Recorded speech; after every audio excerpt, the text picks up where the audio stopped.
أعوذ بالله من الشيطان الرجيم. بسم الله الرحمن الرحيم.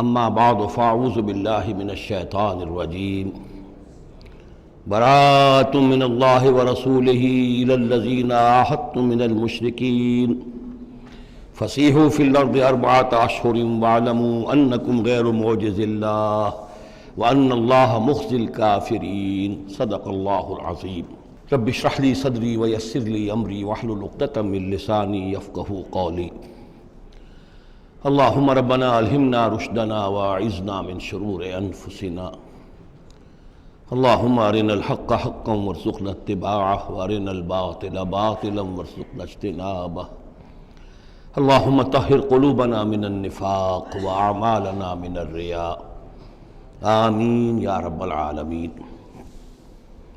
اب ہم اللہ کے نام سے سورہ توبہ کا آغاز کر رہے ہیں۔ یہ سورہ مبارکہ تجزیے کے اعتبار سے قرآن حکیم کی مشکل ترین صورت ہے۔ اس میں کئی خطبات ہیں جو مختلف مواقع پر نازل ہوئے ہیں، اور چونکہ قرآن مجید میں یہ چیز محفوظ نہیں ہے کہ کون سا خطبہ کس وقت نازل ہوا، اس کے حوالے سے بڑی تحقیق کی ضرورت ہوتی ہے، اور جن لوگوں نے اتنی تکلیف گوارا نہیں کی ہے وہ بہت سے مغالطوں میں خود بھی مبتلا ہوئے ہیں اور دوسروں کو بھی مبتلا کیا ہے۔ بہرحال پہلی بات تو یہ سمجھیے کہ یہ سورہ مبارکہ دو بڑے بڑے حصوں پر مشتمل ہے۔ پہلا حصہ پہلے 5 رکوعوں پر مشتمل ہے اور دوسرا حصہ 11 رکوعوں پر مشتمل ہے۔ فلسفہ دین اور فلسفہ رسالت کے اعتبار سے ان دونوں حصوں کے مابین فرق یہ ہے کہ نبی اکرم صلی اللہ علیہ وسلم کی جو بعثت ہوئی تھی، براہ راست بعثت جن میں سے آپ خود تھے، یہ بعثت خصوصی ہے، بعثت خاصہ ہے کہ جو مشرکین عرب کی طرف ہے، بنی اسماعیل کی طرف ہے۔ ایک آپ کی بعثت عمومی ہے پوری نوع انسانی کی طرف۔ آپ 2 بعثتوں کے ساتھ مبعوث فرمائے گئے۔ آپ کی جو بعثت خصوصی ہے الی اہل العرب، بنی اسماعیل، مشرکین عرب، چونکہ آپ انہی میں سے تھے اور انہی کی زبان میں آپ نے آخری اتمام حجت کر دیا، لہذا ان کے ضمن میں اللہ تعالیٰ کا جو قدیم قانون ہے رسولوں کے بارے میں کہ اگر کوئی قوم جس کی طرف رسول بھیجا جائے اور وہ اتمام حجت کر دے اور پھر بھی وہ قوم تسلیم نہ کرے تو اس قوم کو ہلاک کر دیا جاتا تھا، عذاب استیصال۔ تو اس قوم کے حق میں تو یہ آخری فیصلہ جو ہے اللہ تعالیٰ کا اسی قانون کے تحت نافذ ہوا۔ اس آخری فیصلے کا جو معاملہ ہے وہ ہے جو پہلے 5 رکوعوں میں آیا ہے۔ یہ حضور صلی اللہ علیہ وسلم کی بعثت خصوصی سے متعلق ہے، اہل عرب کی طرف۔ البتہ چونکہ آپ کی بعثت عمومی ہے پوری نوع انسانی کے لیے، آپ نے جزیرہ نما عرب میں دین کو غالب کر دیا، قائم کر دیا۔ بعثت خصوصی کا تو گویا کہ آخری مقصد آخری درجے میں مکمل ہو گیا، لیکن یہ بعثت عمومی کے کام کا آپ نے آغاز فرمایا ہے صلح حدیبیہ کے بعد۔ آپ نے 7 ہجری تک کوئی مبلغ، کوئی داعی کہیں باہر نہیں بھیجا، جب تک کہ جزیرہ نما عرب میں اس حد تک کامیابی نہیں ہو گئی کہ قریش نے آپ کو تسلیم کر لیا اور آپ کے ساتھ صلح کی، تو جس کو کہ اللہ تعالیٰ نے انا فتحنا لک فتحا مبینا قرار دیا ہے، اس وقت تک آپ نے اپنی پوری توجہ، آپ نے پورا وقت، اپنی ساری صلاحیتیں، اپنی قوتیں مرکوز رکھی ہیں جزیرہ نما عرب کے اندر۔ البتہ جب اس حد تک کام پورا ہو گیا سن 7 میں، سن 6 میں صلح حدیبیہ ہوئی ہے، تو اس کے بعد آپ نے نامہ بر بھیجے، اپنے خطوط بھیجے، قیصر کے نام بھیجا، کسریٰ کے نام بھیجا، مقوقس کے نام بھیجا، نجاشی بھی اب جو اس وقت تھا، وہ نجاشی جو ایمان لائے تھے فوت ہو چکے تھے، ان کی تو غائبانہ نماز جنازہ بھی حضور نے پڑھائی تھی۔ اب جو نجاشی تھے وہ مسلمان نہیں تھے، ان کے پاس بھی خط گیا۔ ان خطوط کے نتیجے میں سلطنت روما سے ایک ٹکراؤ شروع ہو گیا۔ غزوہ موتا ہوا اور اس کے بعد غزوہ تبوک۔ یہ جو دو غزوات ہیں ان کا تعلق حضور کی بعثت عمومی سے ہے کہ اب بیرون ملک عرب آپ کی دعوت کا اور آپ کی اقامت دین کی جد و جہد کا دائرہ وسیع ہو رہا ہے۔ تو 11 رکوع اس سورہ مبارکہ کے اس سے بحث کر رہے ہیں، وہ غزوہ تبوک کے گرد ہیں۔ ان میں سے 4 رکوع وہ ہیں کہ جو غزوہ تبوک کے لیے ذہنی تیاری کے لیے، اور اس کے بعد کچھ آیات وہ ہیں کہ جو تبوک جاتے ہوئے اور تبوک سے واپسی پر نازل ہوئیں، اور کچھ حصہ وہ ہے جو تبوک سے واپس آ کر نازل ہوا۔ وہ تو ہیں 11 رکوع جو 6 سے شروع ہو کر 16 تک جائیں گے مسلسل۔ البتہ پہلے 5 رکوع وہ ہیں کہ جن میں اندرون جزیرہ نما عرب، اندرون ملک آپ کی جو مشن تھا اس کی تکمیل کا جو آخری مرحلہ تھا اس کا اعلان ہو رہا ہے۔ اب یہ جو 5 رکوع ہیں ان میں بھی ایک عجیب تقسیم ہے۔ ان میں 2 رکوع وہ ہیں کہ جو سن 8 ہجری میں فتح مکہ سے قبل نازل ہوئے ہیں۔ ان میں تیار کیا گیا ہے مسلمانوں کو فتح مکہ کے لیے کہ وہ نکلیں، اور ساری رد و قدا ہو رہی ہے کچھ لوگوں کی طرف سے، کچھ منافقین کی طرف سے، کچھ سادہ دل مسلمانوں کی طرف سے، نیک دل مسلمانوں کی طرف سے، کچھ ایسے لوگوں کی طرف سے کہ جن کے وہاں رشتہ دار ہیں کہ اب اگر جنگ ہوگی اور جا کر ہم حملہ کریں گے مکے پر تو اس سے یہ ہے کہ ان رشتہ داروں کو بھی غضب پہنچے گا۔ کچھ ایسے مسلمان تھے جن کی فیملیز وہاں تھیں اور انہیں اندیشہ تھا کہ وہ کہیں جب یہ چکی پیسے گی تو کہیں گندم کے ساتھ گھن بھی نہ پیس جائے۔ تو ایک رد و قدا ہے جو ان 2 رکوعوں میں آپ کو ملے گی کہ جو نازل ہوئے ہیں سن 8 میں فتح مکہ سے قبل، اور 3 رکوع وہ ہیں کہ جو نازل ہوئے ہیں سن 9 میں ذی قعدہ کے بعد۔ اور یہ جب کہ فتح مکہ ہو چکا، اس سال حضور نے حج نہیں کیا، پھر اگلے سال آپ نے بھی دوبارہ حج نہیں کیا، لیکن آپ نے ایک قافلہ بھیج دیا تھا کہ وہ جائے، اور اس کے امیر کی حیثیت سے حضرت ابوبکر صدیق رضی اللہ تعالیٰ عنہ تھے امیر الحج۔ لیکن جب وہ قافلہ روانہ ہو چکا تھا ذی قعدہ سن 9 میں، تو پھر وہ آیات نازل ہوئیں کہ جو 3 رکوعوں پر مشتمل ہیں، جن میں آخری اعلان کیا گیا ہے کہ اب آئندہ یہاں کوئی عرب، کوئی مشرک حج کے لیے نہیں آئے گا۔ سن 9 کا حج وہ مشترک تھا، اس میں اہل ایمان بھی تھے اور اہل شرک بھی تھے، مشرکین مکہ بھی تھے، ان کو بھی اجازت تھی۔ اور وہاں اعلان کیا گیا کہ آئندہ مشرکین کے ساتھ اللہ کا کوئی معاہدہ نہیں ہے، اور ایک مہلت دی جا رہی ہے اتنے وقت معین کی، اس کے اندر یا تو وہ اسلام لے آئیں اور یا ان کا قتل عام ہو جائے گا۔ یہ سخت ترین آیات ہے قرآن مجید کی کہ جو اس حصے میں نازل ہوئی ہیں، لیکن اس کا فلسفہ سمجھ لیجئے، یہ قائم مقام ہے اس عذاب استیصال کے جو عذاب قوم نوح پر آیا، قوم ہود پر آیا، قوم صالح پر آیا، قوم شعیب پر آیا، سدوم اور عمورہ کی بستیوں پر آیا، آل فرعون پر آیا۔ وہ اب مشرکین عرب پر اس لیے آنا ضروری تھا کہ ان کی طرف حضور بھیجے گئے، انہی کی زبان میں کتاب اتار دی گئی، ان پہ اتمام حجت ہو گیا، حق مبرہن ہو گیا۔ اب اگر وہ ایمان نہیں لا رہے ہیں تو عذاب استیصال کے مستحق ہو چکے ہیں۔ البتہ یہ کہ انہیں پہلی قسط جو دی گئی عذاب کی وہ تو غزوہ بدر کی شکل میں تھی، اب آخری یہ ہے کہ چیلنج کر دیا گیا کہ اب اتنی مدت کے اندر اگر تم ایمان لے آؤ گے تو تمہاری خیریت ہے، نہیں لاؤ گے تو تمہیں قتل کر دیا جائے گا۔ اور اس میں خود بخود امپلائڈ تھی یہ بات کہ اگر تم نہ ایمان لانا چاہو نہ قتل ہونا چاہو تو جزیرہ نما عرب کو خیر بات کہہ کے چلے جاؤ، جہاں سینگ سمائے چلے جاؤ، اب عرب میں نہیں رہ سکتے۔ اس جزیرہ نما عرب کو پاک کر دیا جائے گا شرک سے۔ تو 2 رکوع وہ 3 یہ، اب اس میں ایک اور کمپلیکیشن ہے، یہ 2 رکوع پہلے اور 3 رکوع بعد میں، ترتیب زمانی تو یہ ہے، ان 3 رکوعوں کا ایک رکوع پہلے نکال کے لے آیا گیا ہے۔ جیسے میں نے کہا تھا کہ سورہ انفال میں ایک آیت جو تھی کہ جو بڑی اہم تھی اور جو بڑی یوں سمجھیے کہ ایک حساس مسئلے پر تھی کہ مال غنیمت کا کیا ہوگا، اس کو پہلے لے آئے، حالانکہ اس کا اصل حکم، اس کی اصل بحث جو ہے وہ سورت کے اندر چل رہی ہے، جا کے وسط میں آ رہی ہے۔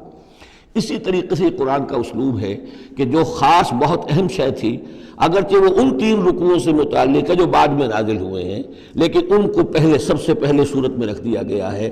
تو گویا کہ پہلے 5 رکوع بھی 3 حصوں میں ہیں۔ پہلا رکوع جو 6 آیات پر مشتمل ہے، یہ وہ 6 آیات ہیں جن کو دے کر حضرت علی کو بھیجا حضور نے صلی اللہ علیہ وسلم، وہاں جا کر حج کے اعلان کرو، اعلان عام کر دو میری طرف سے کہ اب مشرکین کے ساتھ کوئی معاہدے نہیں۔ اس کے بعد وہ 2 رکوع ہیں جو ایک سال پہلے جو ہے نازل ہوئے ہیں فتح مکہ سے قبل. پھر 2 رکوع وہی ہیں کہ جو ان 6 آیات کے تسلسل میں ہیں جو ذی قعدہ سن 9 ہجری میں نازل ہو رہے ہیں. تو یہ 3 حصوں میں پہلے 5 رکوع ہیں، لیکن ان 5 رکوعوں کا تعلق محمد الرسول اللہ صلی اللہ علیہ وسلم کی بعثت خصوصی کا جو تکمیلی مرحلہ ہے در حقیقت اس سے ہے. برات من اللہ ورسولہ، اعلان برات ہے، لا تعلقی کا اعلان ہے اللہ اور اس کے رسول کی طرف سے. الی الذین عاہدتم من المشرکین، ان لوگوں کی جانب جن سے اے مسلمانوں تم نے مشرکوں میں سے معاہدے کیے. اللہ کی طرف سے سارے معاہدے ختم. البتہ یہ بڑا کیٹیگوریکل سٹیٹمنٹ جو آیا ہے، اس کے بعد اس کے اندر تھوڑی تھوڑی وہ جو ہے تفصیل جب آئے گی تو اس میں رعایتیں دی گئی ہیں، لیکن اعلان ایسا ہے. اور اس صورت سے پہلے یہ واحد صورت ہے قرآن مجید کی جس سے پہلے آیت بسم اللہ نہیں ہوتی، اور اس کا سبب یہ بیان کیا ہے حضرت علی رضی اللہ تعالیٰ عنہ نے کہ یہ صورت تو ننگی تلوار لے کر نازل ہوئی ہے. آیت بسم اللہ میں تو اللہ کے نام ہے الرحمن الرحیم، تو یہ صورت جو ہے یہ تو ننگی تلوار لے کر نازل ہوئی ہے. اہل شرک کے لیے جو اعلان اس میں کیا گیا ہے کہ ان کو قتل کیا جائے گا، قتل عام ہوگا، تو گویا کہ اس کے مضامین جو ہیں اللہ تعالیٰ کی وہ رحمانیت اور رحیمیت کے ساتھ بظاہر ان کی مناسبت نہیں ہے، اس لیے اس صورت سے قبل آیت بسم اللہ نہیں لکھی جاتی. واللہ عالم. برات من اللہ ورسولہ الی الذین عاہدتم من المشرکین، اعلان برات ہے، اعلان لا تعلقی ہے اللہ اور اس کے رسول کی طرف سے ان تمام لوگوں سے کہ جن سے مسلمانوں نے معاہدے کیے. فسیحوا فی الارض 4 اشہر، تو گھوم پھر لو اس زمین میں، یعنی اس جزیرہ نماء عرب میں 4 مہینے کی تمہیں مہلت دی جا رہی ہے. وَاعْلَمُوا أَنَّكُمْ غَيْرُ مُعْجِزِ اللَّهِ، اور جان لو کہ تم اللہ کو عاجز نہیں کر سکتے، اللہ کو شکست نہیں دے سکتے. وَأَنَّ اللَّهَ مُخْزِي الْكَافِرِينَ، اور اللہ تعالیٰ کافروں کو رسوا کر کے رہے گا. اب ان کے لیے یہ آخری جو ہے قسط جو ہے اللہ تعالیٰ کی طرف سے عذاب کی وہ آ کر رہے گی. یہ جو کیٹیگوریکل سٹیٹمنٹ آیا ہے یہ ان معاہدوں کے ضمن میں تھا کہ جن میں کوئی میعاد معین نہیں تھی، غیر میعادی معاہدے. عام معاہدہ ہے دوستی کا، نو وار پیکٹ ہے، اس کے لیے کوئی ٹائم لمٹ نہیں ہے. ان کے لیے تو کھلم کھلا کہہ دیا کہ ٹھیک ہے 4 مہینے کی ہم مہلت دے رہے ہیں، اس کے بعد ہمارا کوئی معاہدہ نہیں. اور یہ بالکل معقول بات ہے، اس لیے کہ ایک ہی دن میں نہیں کیا ہے. وہ بات بھی ہو گئی کہ معاہدہ پہلے جو ہے ان کی طرف پھینک دیا گیا، فَأَنبِذْ عَلَيْهِمْ عَلَىٰ سَوَاءٍ، اعلان کیا جا رہا ہے، اور پھر ایک دن میں اقدام بھی نہیں ہو رہا، 4 مہینے دیے جا رہے ہیں.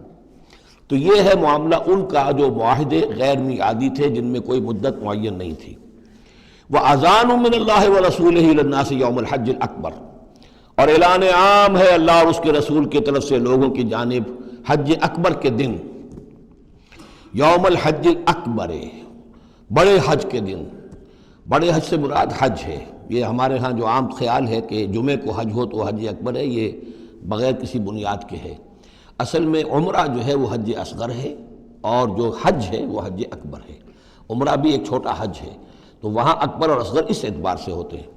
تو یوم الحج الاکبر، جب جو حج آ رہا ہے اس دن ان اللہ بریء من المشرکین ورسولہ، اعلان عام. چونکہ حج میں تو تمام اطراف و اکناف جو ہیں جزیرہ نماء عرب کے وہاں سے لوگ آئے ہوئے ہیں، تو اعلان عام ہو جائے گا کہ اللہ تعالیٰ بری ہے، الگ ہے، اس کا کوئی معاہدہ مشرکین کے ساتھ نہیں ہے، نہ صرف اللہ بلکہ اس کے رسول بھی. وَإِن تُبْتُمْ فَهُوَ خَيْرٌ لَكُمْ، اور اگر تم باز آ جاؤ، توبہ کر لو تو تمہارے لیے بہتر ہے، اسی میں خیریت ہے. وَإِن تَوَلَّيْتُمْ، اگر تم پیٹھ موڑ لو گے، روگردانی کرو گے، فَاعْلَمُوا أَنَّكُمْ غَيْرُ مُعْجِزِ اللَّهِ، تو سن رکھو تم اللہ کو عاجز نہیں کر سکتے، تم اللہ کو شکست نہیں دے سکتے. وَبَشِّرِ الَّذِينَ كَفَرُوا بِعَذَابٍ أَلِيمٍ، اور ان کافروں کو اے نبی بشارت دے دیجئے دردناک عذاب کی. إِلَّا الَّذِينَ عَاهَدتُّم مِّنَ الْمُشْرِكِينَ، اب یہاں ایک استثناء ہو رہا ہے.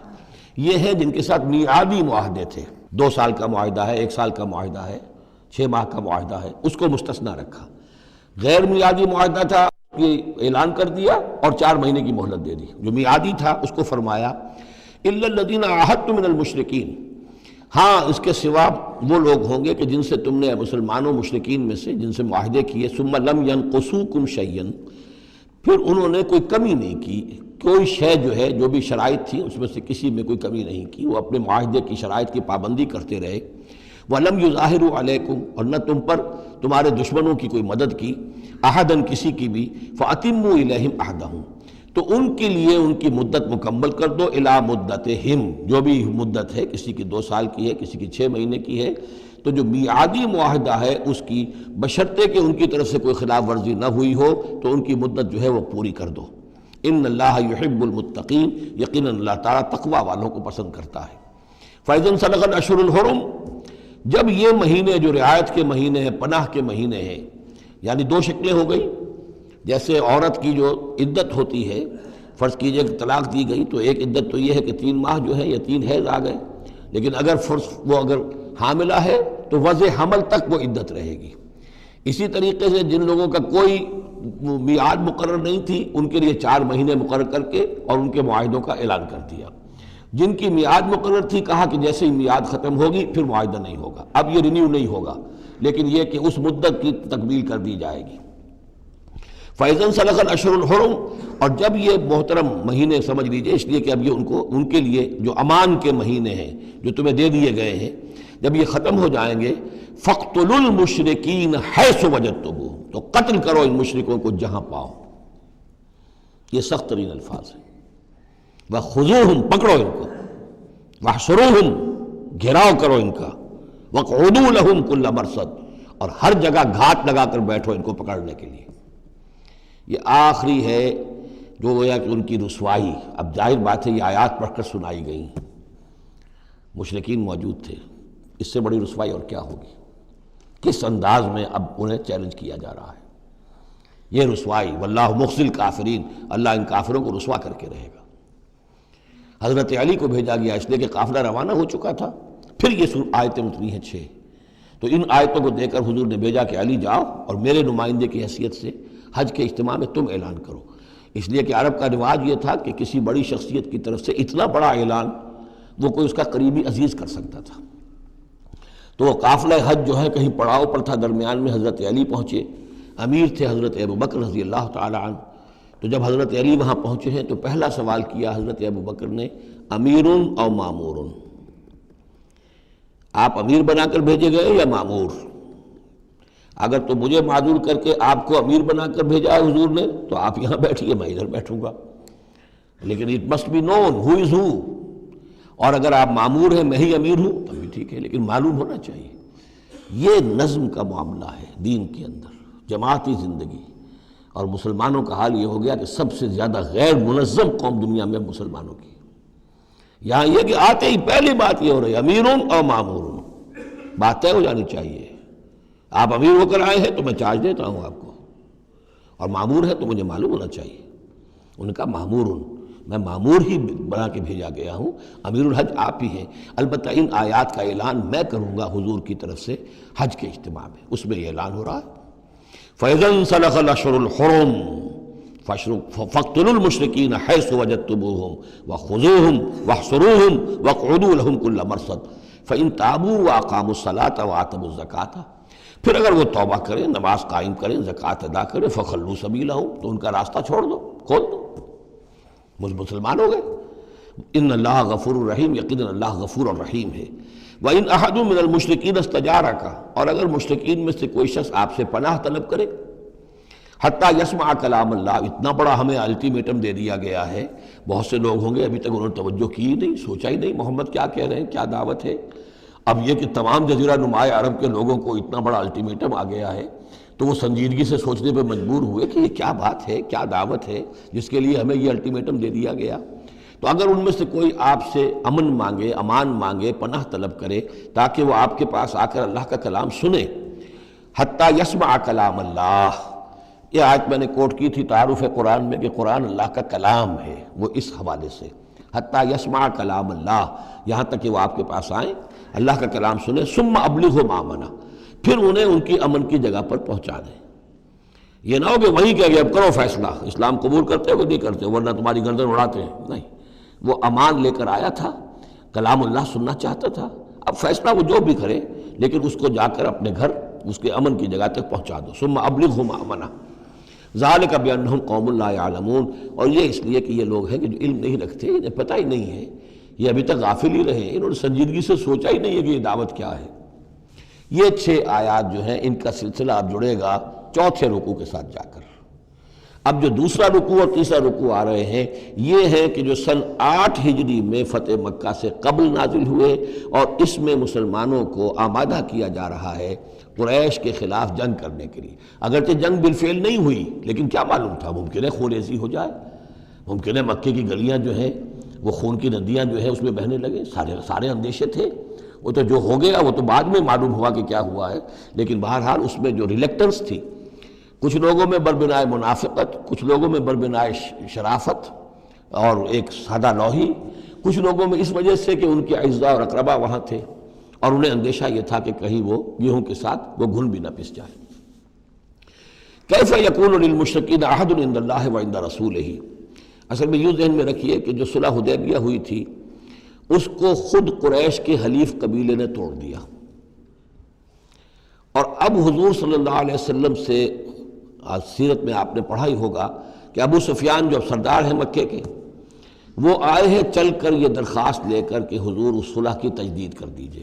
حضور نے تجدید نہیں کی، سفارشیں بھی کروائیں انہوں نے جو بھی کروا سکتے تھے، حضرت علی سے کوشش کی، اپنی بیٹی حضرت ام حبیبہ رضی اللہ تعالی عنہا وہ حضور کی زوجہ محترمہ تھیں، وہاں گئے، انہوں نے بھی مطلب یہ کہ کوئی حوصلہ نہ دیا، بلکہ وہاں تو واقعی اور ہو گیا کہ وہ گئے اپنی بیٹی کے ہاں، حضور کا بستر بچھا ہوا تھا، بیٹھنے لگے تو ام حبیبہ رضی اللہ تعالی عنہا نے فرمایا کہ ابا جان ذرا ٹھہریے، وہ ٹھٹک کر کھڑے رہ گئے تو بستر طے کر دیا، اب بیٹھ جائیے۔ اب یہ سردار قریش، انہوں نے کہا کہ یہ بستر میرے لائق نہیں تھا یا میں اس بستر کے لائق نہیں تھا۔ حضرت ام حبیبہ فرماتی ابا جان آپ اس بستر کے لائق نہیں ہیں، یہ نبی کا بستر ہے اور آپ ناپاک ہیں، آپ مشرک ہیں، تو اب کیا کہیں، ان سے سفارش کرو میری۔ معلوم ہوا کہ وہ ساری گئے تو تھے اس لیے کہ بیٹی سے سفارش کروا دیں گے تو شاید زبان میں نہ کھل سکی ہو، پر اس وقت ہو سکتا ہے کہ بہت سے لوگوں نے یہ چیمے گوئیاں کی ہو کہ دیکھیے اچھی بات نہیں ہے، صلح اچھی بات ہوتی ہے، اب یہ قریش کا سردار آیا ہے، گڑ گڑا رہا ہے، سفارشیں کروا رہا ہے، تو صلح کر لینی چاہیے، کیوں صلح نہیں کر رہے حضور؟ اس کو پس منظر میں رکھیے، تب یہ آیتیں آپ کی سمجھ میں آئیں گی۔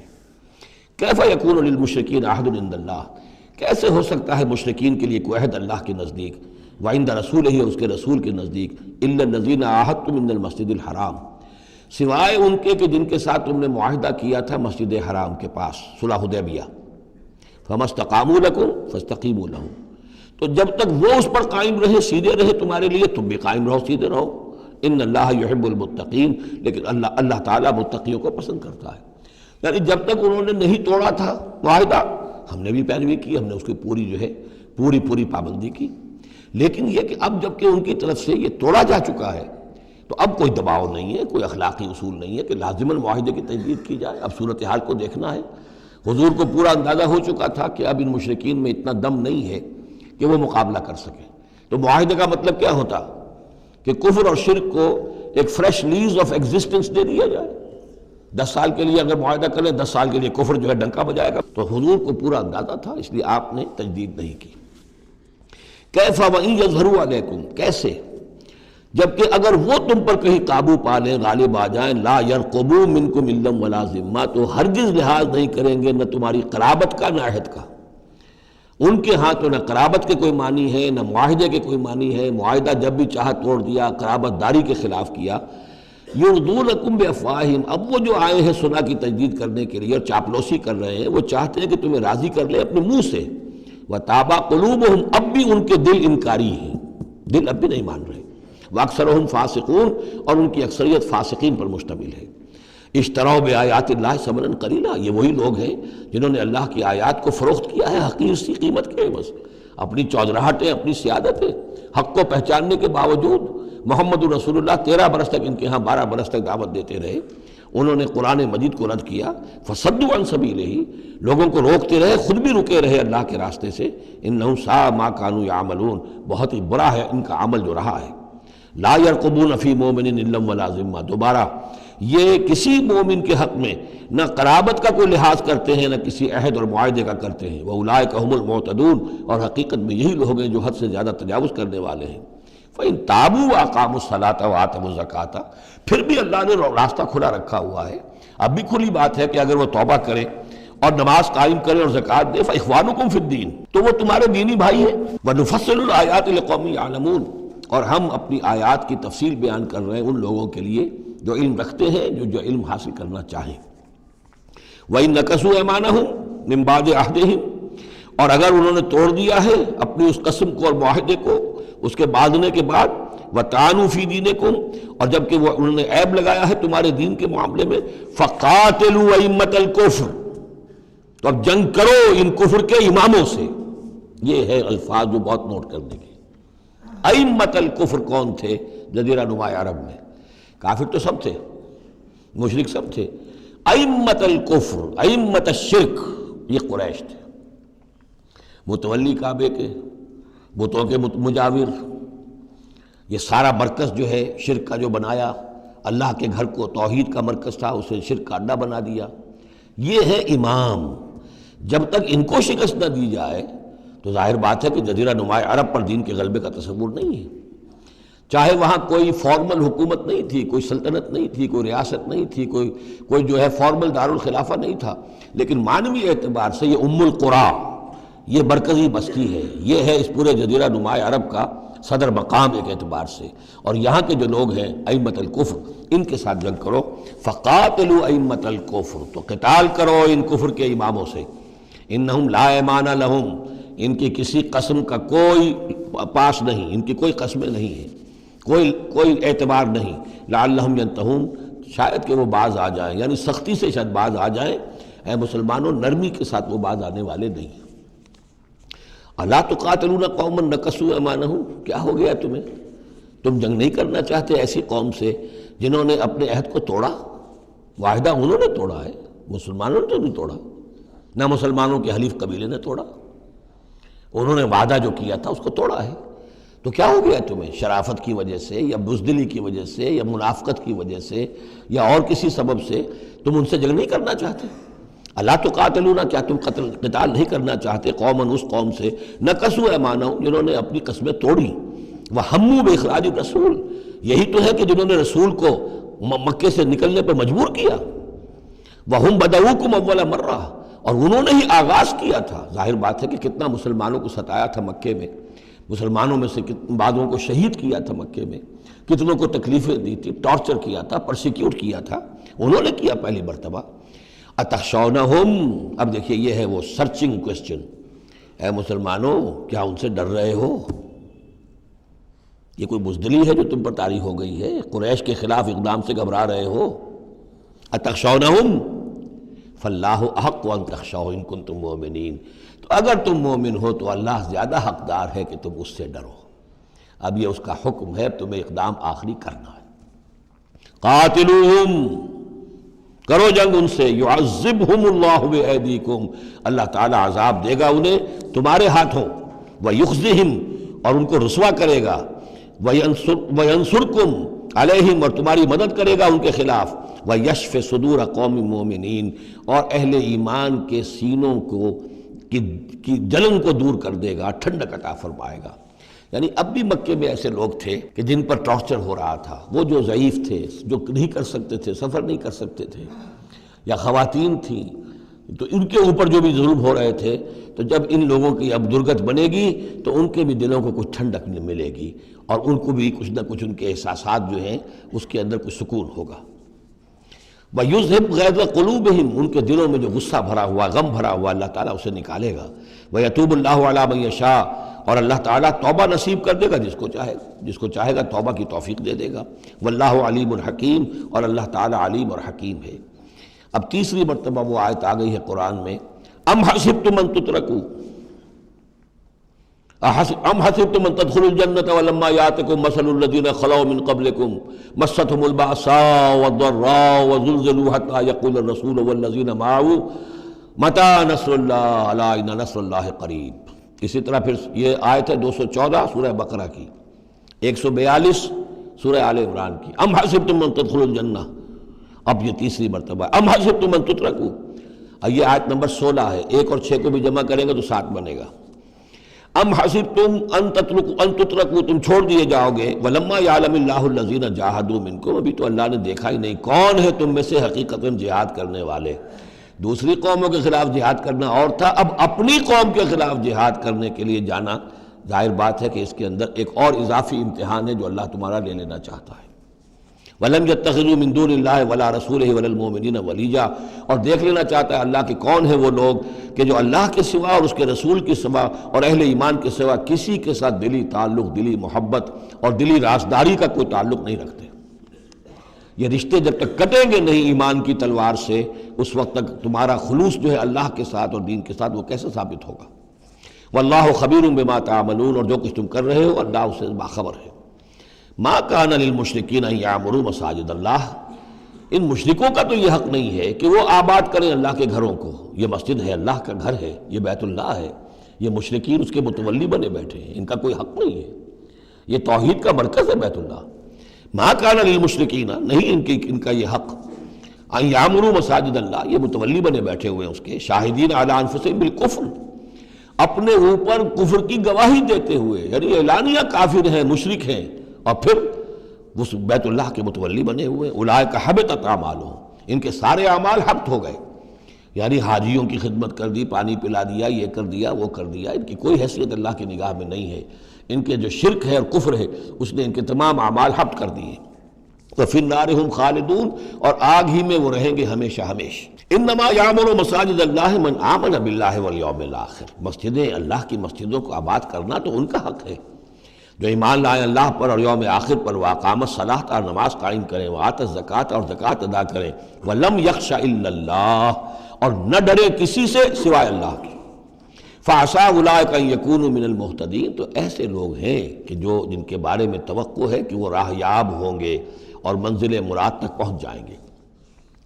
اجعلتم سقایۃ الحاج وعمارۃ المسجد الحرام کمن آمن باللہ والیوم الآخر، کیا تم نے حاجیوں کو پانی پلانا اور مسجد حرام کو آباد رکھنا اس کو برابر کر دیا ہے اس کے کہ جو شخص ایمان لایا اللہ پر اور یوم آخر پر، وجاہد فی سبیل اللہ، اللہ کی راہ میں جہاد کرے؟ یہ مشرکین مکہ، مشرکین قریش جو کیا کرتے ہیں، ان کا یہی کریڈٹ ان کا کیا ہے کہ جو ہے بیت اللہ کو آباد رکھا ہوا ہے، حاجی آ رہے ہیں تو ان کی خدمت کر رہے ہیں، انہیں دودھ پانی پلا رہے ہیں، تو بس یہ، تو کیا یہ چیزیں برابر ہو گئی ان کے کہ جو ایمان لائے اللہ پر اور یوم آخر پر اور جنہوں نے جہاد کیا اللہ کی راہ میں؟ لا یستوون عند اللہ، یہ دونوں برابر نہیں اللہ کے نزدیک۔ واللہ لا یہدی القوم الظالمین، اور اللہ ایسے ظالموں کو ہدایت نہیں دیتا۔ الذین آمنوا وہاجروا وجاہدوا فی سبیل اللہ باموالہم وانفسہم، وہ لوگ جو ایمان لائے، جنہوں نے ہجرت کی پھر جہاد کیا اللہ کی راہ میں اپنے مالوں سے اور اپنی جانوں سے۔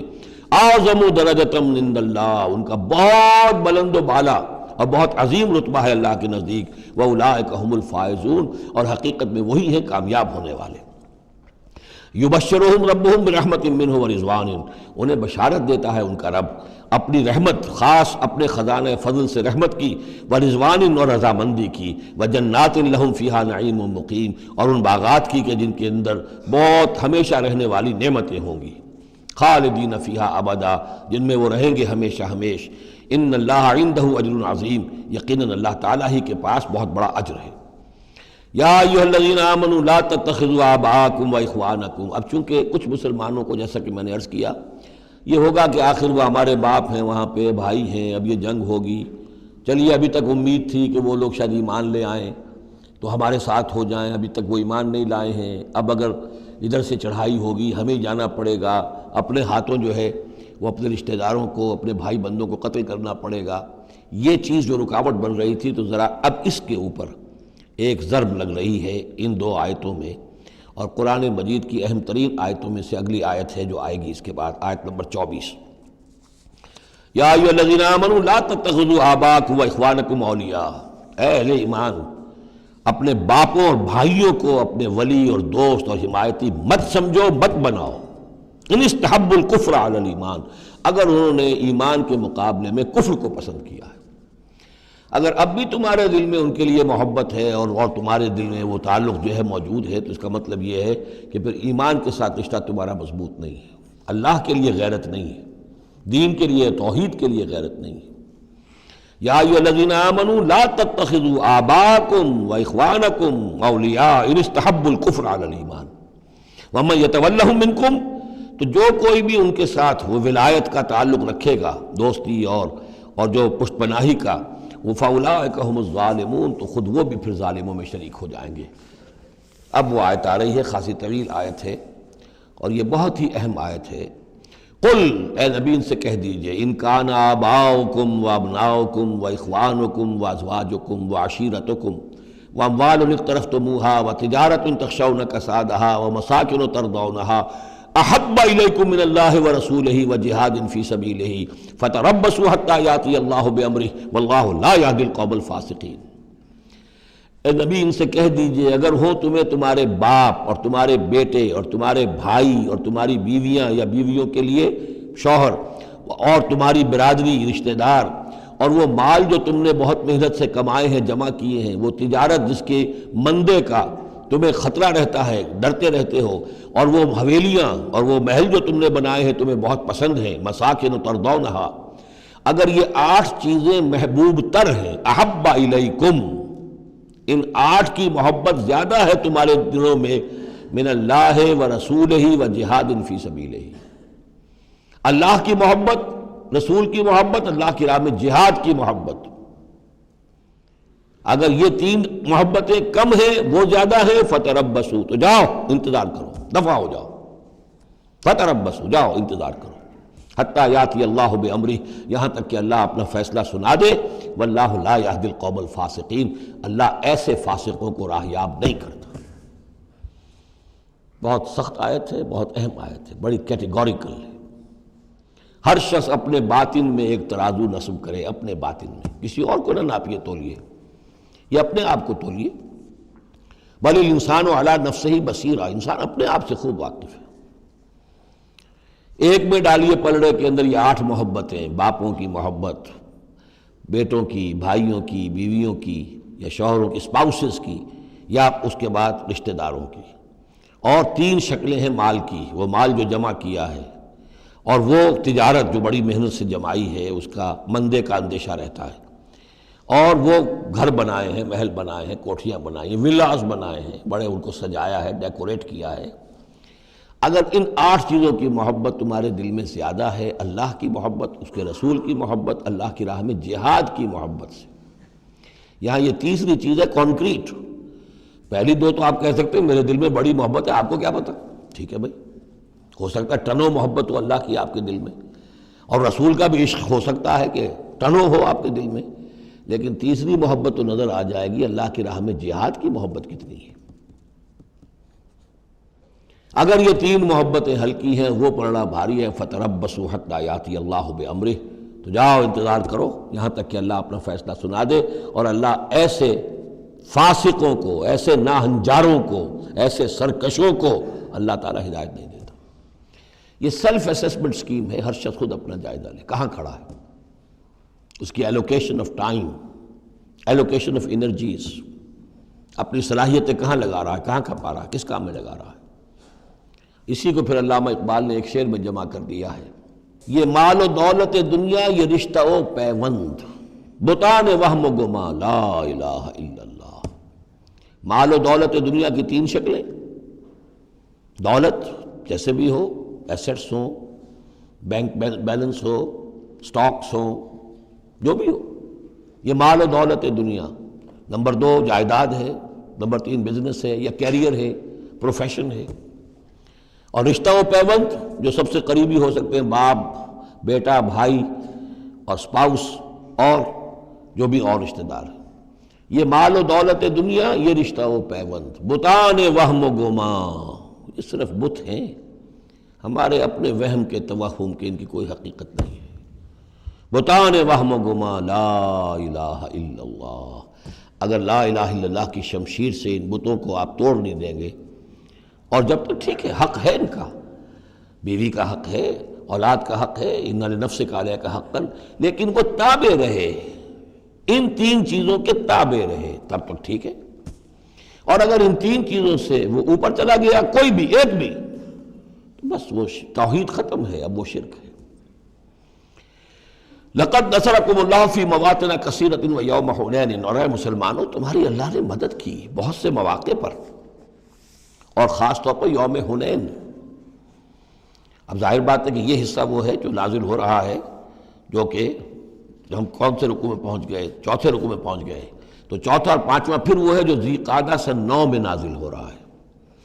تیسرا رکوع جہاں ختم ہوا وہ 2 رکوع ختم ہو گئے کہ جو قریش پر حملے کے ضمن میں اور مکے کی طرف اقدام کے ضمن میں جو رد و قدا ہو رہی تھی، اور وہ فتح مکہ سے پہلے نازل ہوئے سن 8 ہجری میں، رمضان سے قبل۔ اب یہ پھر وہی سلسلہ جڑ گیا جو 6 آیتیں ہم پہلے پڑھائے ہیں ذی قعدہ سن 9 ہجری میں جو نازل ہوئی اسی کے ساتھ۔ اب ظاہر بات ہے کہ اس وقت جو ہے غزوہ حنین بھی ہو چکا تھا۔ لقد نصرکم اللہ فی مواطن کثیرۃ، اللہ نے تمہاری مدد کی ہے مسلمانوں بہت سے مواقع پر، ویوم حنین، حنین کے دن بھی کی، اذ اعجبتکم کثرتکم، جب کہ تمہیں اپنی کثرت پر ناز ہو گیا تھا۔ اب یہ بھی یہ نہ سمجھیے کہ سب مسلمانوں کو ہو گیا تھا۔ حضور جب فتح مکہ کے وقت آئے ہیں مکے میں تو 10,000 مسلمان آپ کے ساتھ تھے، پھر اس کے بعد آپ نے جب طائف پر حملے کا فیصلہ کیا اور اس کے بعد آپ میدان میں نکلے اور حنین کی جنگ ہوئی ہے تو 12,000 کا لشکر آپ کے ساتھ تھا، 10,000 وہ تھے اور 2,000 یا تو وہ لوگ تھے جو فتح مکہ کے بعد ایمان لائے، 9 مسلم سمجھ لیجئے اسی وقت جو ایمان لائے، اور یا ابھی وہ مشرک ہی تھے لیکن چونکہ اب وہ رعایا ہو گئے مسلمانوں کی تو وہ بھی گویا کہ شریک تھے اس میں ان کے خادموں اور معاونین کی حیثیت سے۔ 12,000 کا یہ لشکر جب گزر رہا تھا ایک وادی سے، اور اس وادی کے دونوں طرف پہاڑیاں تھیں، تو جو تیر انداز تھے اور وہ بہت ہی نشانے والے لوگ تھے تو انہوں نے مورچے بنا رکھے تھے پہاڑیوں کے اوپر، ان کے اوپر سے تیروں کی بوچھاڑ آئی ہے، تو یہ نشیب میں ہے، وادی میں ہے، اوپر سے بیراج آ رہا ہے، اس کے نتیجے میں بھگدڑ مچ گئی۔ بعض روایات میں تو آتا ہے کہ حضور کے ساتھ صرف 30-40 آدمی رہ گئے، علامہ شبلی نے یہی لکھا ہے 30-40 آدمی رہ گئے، لیکن سید سلیمان ندوی نے پھر اپنے استاد سے اختلاف کرتے ہوئے اسی میں سیرت النبی میں نوٹ دیا کہ نہیں 300-400 آدمی رہ گئے تھے، لیکن 300-400 آدمی بھی رہ جائیں 12,000 میں سے تو بھگدڑ بہت بڑی۔ اس وقت پھر حضور خود اپنی سواری سے اترے ہیں، علم اپنے ہاتھ میں لیا ہے، رجز آپ نے پڑھا ہے، انا النبی لا کذب انا ابن عبد المطلب، میں نبی ہوں اس میں کوئی شک نہیں، چاہے یہ 12,000 میرا ساتھ دے تب بھی نبی ہوں، کوئی ساتھ نہ دے تب بھی نبی ہوں، اور میں عبد المطلب کا بیٹا یعنی پوتا میدان میں موجود ہوں۔ اس پر پھر یہ کہ آپ نے لوگوں سے کہا کہ پکارو الیہ یا عباد اللہ، الیہ یا اصحاب الشجرہ، الیہ یا اصحاب البدر، کہاں جا رہے ہو اے بدریوں، کہاں جا رہے ہو اے جو صلح حدیبیہ کے وقت جنہوں نے مجھ سے بیعت کی تھی موت کی، بیعت رضوان، کہاں جا رہے ہو؟ پھر لوگ پلٹے ہیں، پھر فتح ہو گئی۔ اذ اعجبتکم کثرتکم، جب کہ تمہیں اپنی کثرت پر ناز ہو گیا تھا، فلم تغن عنکم شیئا، تو وہ کثرت تمہیں کچھ نہ بچا سکی، کچھ کام نہ آ سکی تمہارے، وضاقت علیکم الارض بما رحبت، اور تم پر زمین اپنی پوری فراخی کے باوجود تنگ آ گئی، تنگ پڑ گئی، تنگ ہو گئی، ثم ولیتم مدبرین، اور پھر تم پیچھے پیٹھ موڑ کر بھاگے، ثم انزل اللہ سکینتہ علی رسولہ، پھر اللہ نے نازل فرمایا اپنی طرف سے سکون اور تسکین اپنے رسول پر، وعلی المومنین، اور اہل ایمان پر، وانزل جنودا لم تروها، اور اس وقت بھی اللہ نے ایسے لشکر بھی اتارے جنہیں تم نے نہیں دیکھا، وعذب الذین کفروا، اور عذاب دیا کافروں کو، وذالک جزاء الکافرین، اور یقیناً یہ کافروں کا بدلہ یہی ہے۔ ثم یتوب اللہ من بعد ذلک علی من یشاء، پھر اس کے بعد بھی اللہ تعالیٰ توبہ نصیب فرما دے گا اپنے بندوں میں سے جس کو چاہے گا، اللہ غفور اور رحیم ہے۔ یا ایھا الذین آمنوا انما المشرکون نجس فلا یقربوا المسجد الحرام بعد عامہم ھذا، اہل ایمان یہ مشرک ناپاک ہیں، پلید ہیں، تو اب یہ اس سال کے بعد مسجد حرام کے قریب نہ پھٹکنے پائیں۔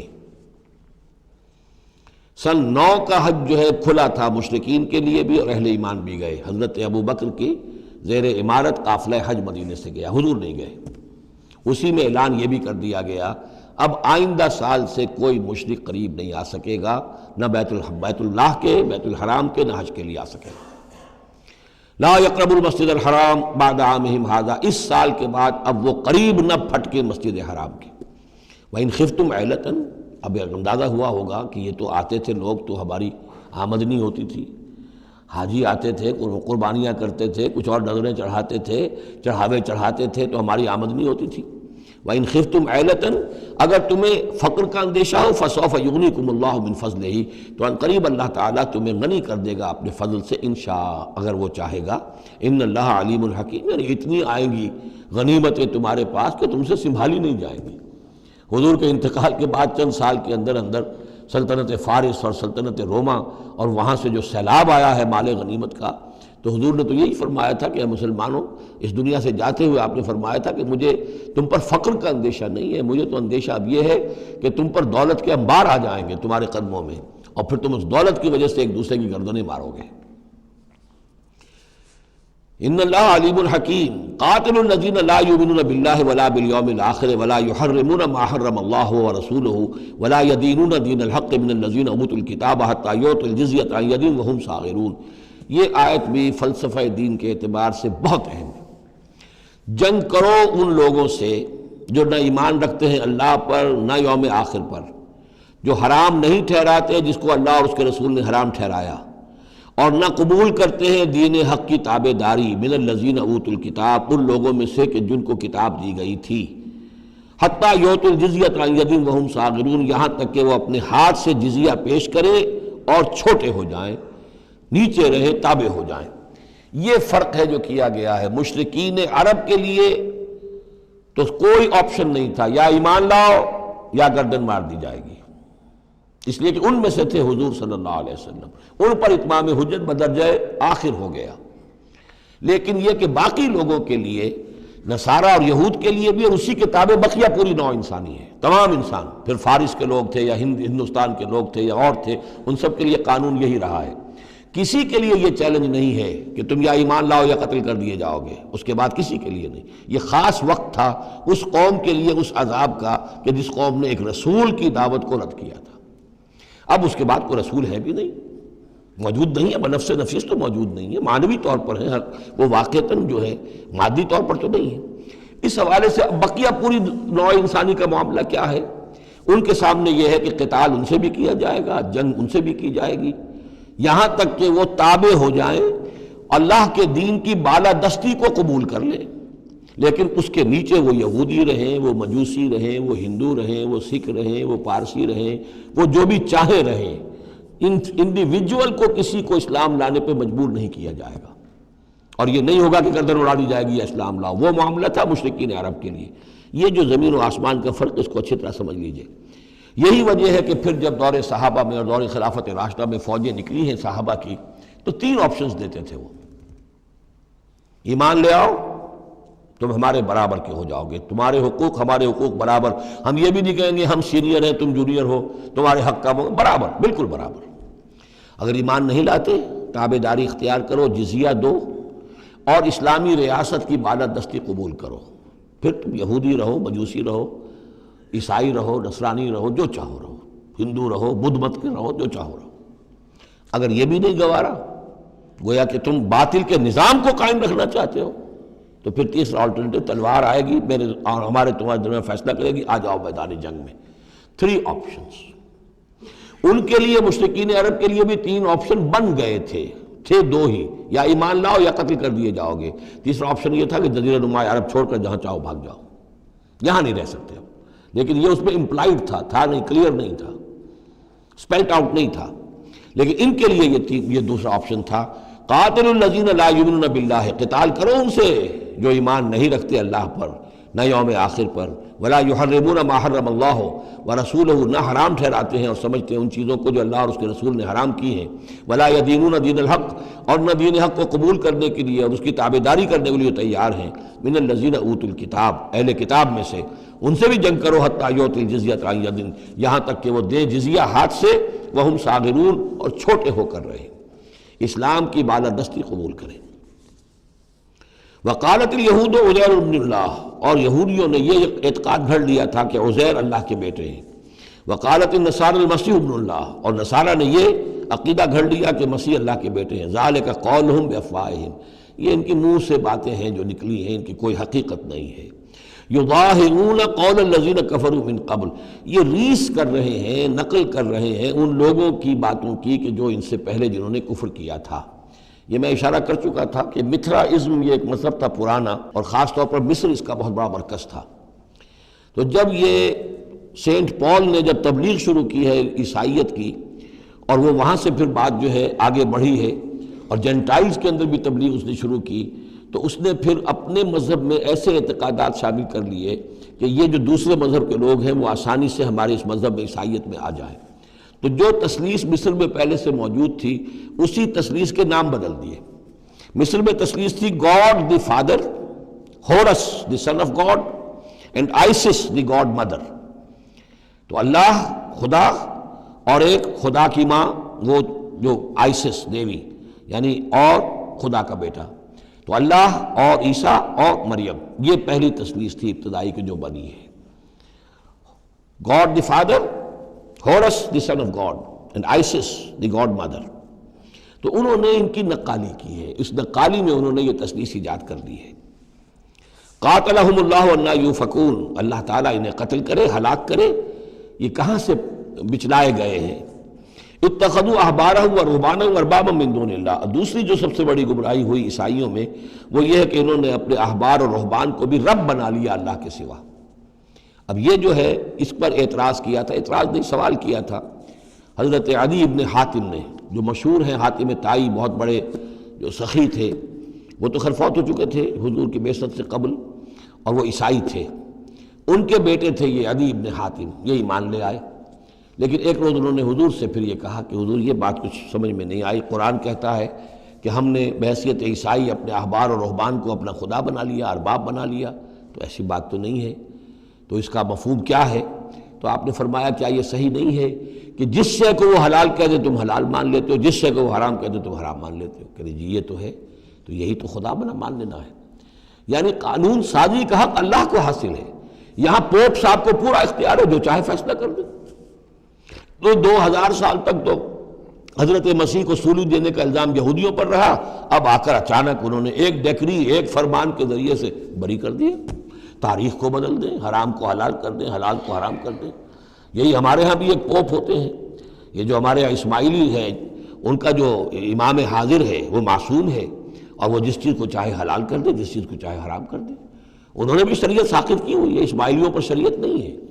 ایک اسماعیلی وہ ہیں جو ہنزا وغیرہ میں رہتے ہیں، ان کے ہاں شریعت ہے. یہ پرانے اسماعیلی ہیں کہ جو باہر سے آ کر یہاں پر آباد ہوئے تھے. ایک یہ گجرات کے علاقے میں آ کر جب اسماعیلیوں نے اپنی تبلیغ کی ہے تو انہوں نے وہی کیا جو سینٹ پال نے کیا تھا، شریعت ساقط کر دی. اور جو ہندوؤں کا عقیدہ تھا اس کے اندر 9 اوتار تھے، 9 اوتار آ چکے ہیں دنیا میں اللہ کے. ان کا کہ حضرت علی 10ویں اوتار ہیں، 10م اوتار. وہ 10م اوتار ان کے عقیدے میں شامل ہو گیا. اور جو ان کا امام حاضر ہے اسے پورا اختیار حاصل ہے، شریعت کی جس چیز کو چاہے منسوخ کر دے، جو چیز چاہے حرام قرار دے دے، جو چیز چاہے حلال قرار دے دے. یہ ہے دین.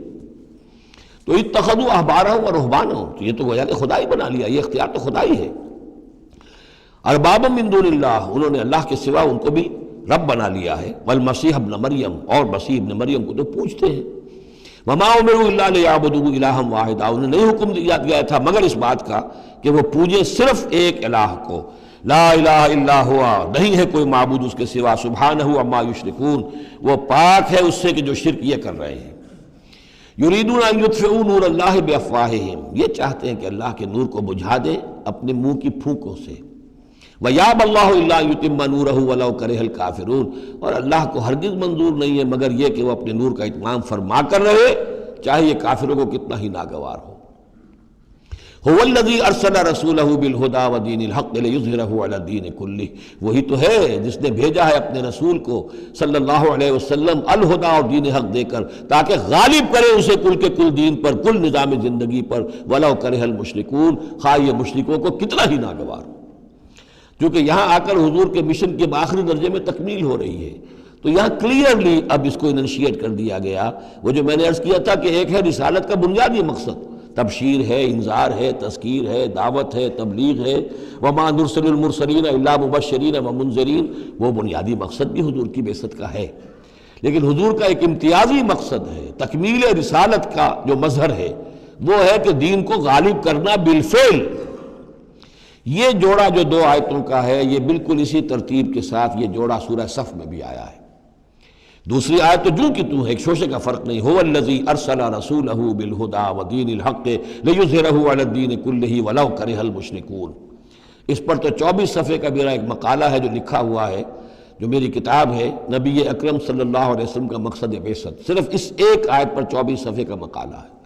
اور میں مطمئن ہوں اللہ کا شکر ہے کہ اس آیت کا حق اللہ تعالیٰ نے میرے ذریعے سے پورا کروا دیا ہے۔ اس میں کسی اعتبار سے، اس لیے کہ لوگ اس میں سے اپنے لیے راستے نکالتے ہیں، چور دروازے، یہ تو جی اللہ غالب کرنے والا ہے، کوئی انسان غالب کرنے والے تھوڑا ہی ہیں، اور یہ ہے اور وہ ہے، اس لیے کہ جو آدمی کام چور ہے چاہتا ہے کسی طریقے سے کوئی راہ فرار ہو، بھاگنے کا کوئی راستہ مل جائے، لیکن آپ اگر اس کو پڑھیں گے تو معلوم ہوگا کوئی راستہ فرار کا نہیں ہے۔ ہر جو بھی ممکن ہو سکتی ہے نحوی اعتبار سے، جو امکان ہو، سب کو میں نے لے کر اور ثابت کر دیا ہے کہ اس میں کہیں فرار کا راستہ نہیں۔ البتہ پہلی آیت میں تھوڑا سا فرق ہے، وہ آیت جو ہے وہاں ہے یریدون لیطفئوا، یہاں ہے ان یطفئوا، بس اتنا فرق ہے۔